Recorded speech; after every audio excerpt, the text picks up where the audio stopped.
j'ai échoué. Voilà, je sais pas comment va être prise cette vidéo. Je je sais même pas s'il va y avoir vraiment une structure. Je sais ce que je veux dire, mais peut-être que je me ferai des envolées lyriques, je sais pas encore. Euh, mais il faut que je vous parle d'un truc qui est très important et qui va être un grand pivot pour moi. Je reviens de 2 jours de séminaire.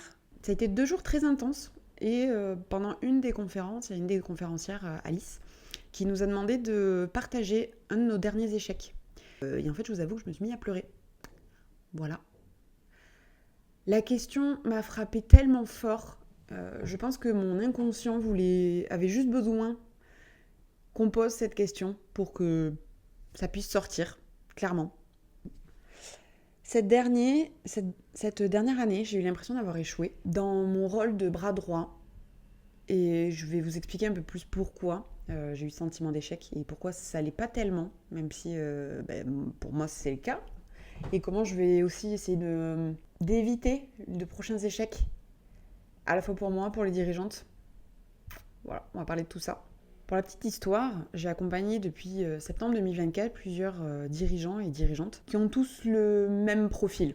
Directrices et directeurs d'agence qui sont complètement débordés, qui ont plusieurs offres, plusieurs cibles, une toute petite équipe en interne, voire tout seul, avec une équipe de freelance tout autour, avec beaucoup de personnalisé, ouais, le problème.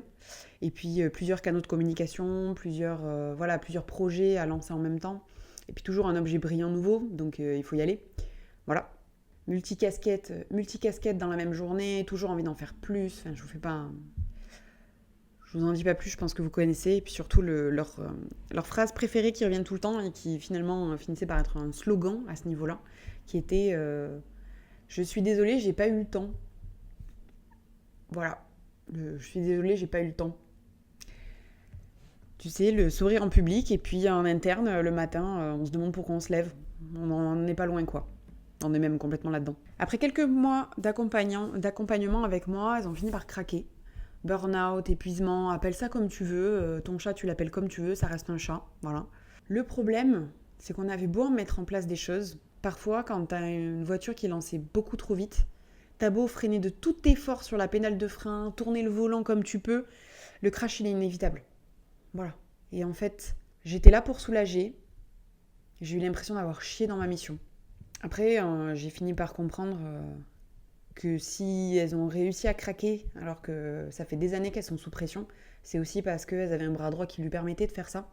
Donc je me flagelle pas non plus, hein, y a pas de... C'est pas à ce niveau-là, mon échec, vous allez voir, c'est beaucoup plus subtil. Elles se sentaient assez en confiance avec moi pour me laisser les clés le temps qu'elles avaient besoin de s'arrêter. Donc d'un point de vue extérieur, ça s'est pas vu. Les équipes ont continué à être pilotées, managées, tous les paiements ont eu lieu. On a même fait un lancement, les clients ont été livrés, il n'y a pas eu de problème à ce niveau-là. RAS, du point de vue de l'externe, mais en interne, elles-mêmes se sont senties en échec, forcément. Parce que tu te dis toujours que tu vas tout faire toute seule, tu vas y arriver, et c'est pas normal en fait de s'arrêter. De mon côté, j'ai eu le même sentiment, mais mon sentiment d'échec, c'est de me dire que je suis arrivée trop tard. Ce que je vous ai pas dit non plus, et on en profite pour se montrer bien vulnérable là, c'est que je l'ai vécu moi-même. J'avais mon dos bloqué régulièrement, ma cheville qui se flinguait toute seule dans la nuit, je sais pas, je devais me battre avec ma couette, je sais pas. Mon estomac complètement dysfonctionnel, et ce à cause de la pression et du stress, ça je l'ai compris après. Sauf qu'en fait pour moi c'était pas suffisant comme alerte. J'ai dû attendre de me retrouver à l'hôpital aveugle d'un œil spontanément et répondre mardi à comment tu t'appelles. C'est pas drôle comme moment. Surtout quand on te dit en fait madame vous faites peut-être un début d'AVC donc on va vous garder. Parler de ça, ça m'émeut beaucoup parce que c'est une peur que j'ai constamment, que de retomber dedans. Et puis de m'être dit que j'ai échoué quelque part. C'est une raison qui du coup me touche d'autant plus quand je vois que ça arrive chez les autres. Et je me dis que c'est pas normal. En fait, c'est devenu si commun dans la vie professionnelle que c'est devenu comme une espèce de médaille du mérite. Tu sais, genre j'ai fait 3 burn-out.